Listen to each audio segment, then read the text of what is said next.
Thank the member for Toohey. I call the member for Coomera. Mr Deputy Speaker, the Public Health and Other Legislation Extension of Expiring Provisions Amendment Bill 2022 is what is before us.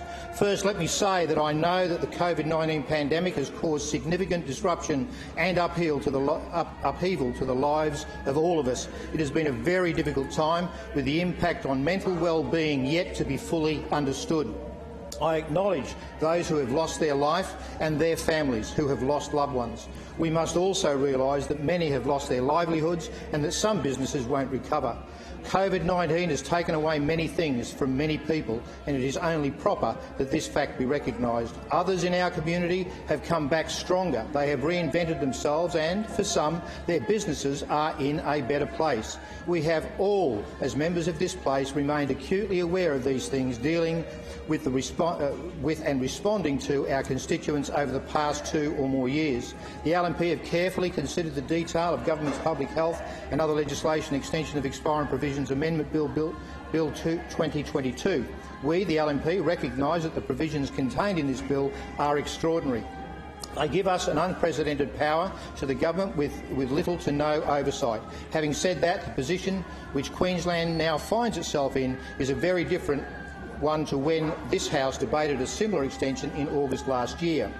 At that time, the vaccine rollout here in Queensland was still ramping up. Now, with more than 90% of our state's adult population has now received at least 2 doses of the COVID-19 vaccine. I and my wife have received 3 doses and will be having the 4th dose at the earliest opportunity. We also encourage all of those around us to be vaccinated. Indeed, as a local member, when I respond to constituent inquiries, my email contains several broad points, words to the effect: my preference is that every Queenslander be fully vaccinated unless medical advice recommends against it.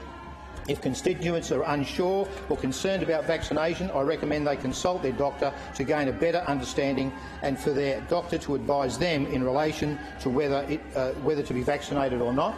I acknowledge that some among us choose not to be vaccinated for their own reasons, and I respect their choice.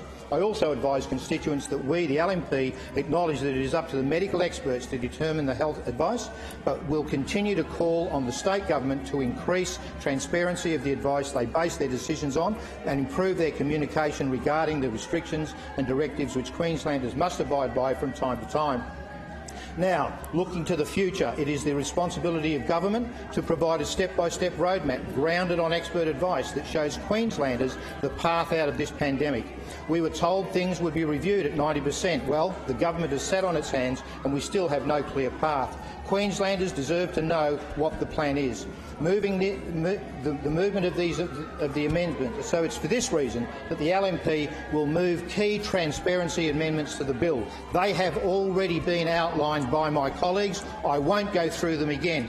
But importantly, we must see the expert health advice received by state government, which is used as the rationale for implementing public health directions, is released publicly, and establish a parliamentary committee which would routinely hold hearings with the Chief Health Officer to assess and scrutinise health advice.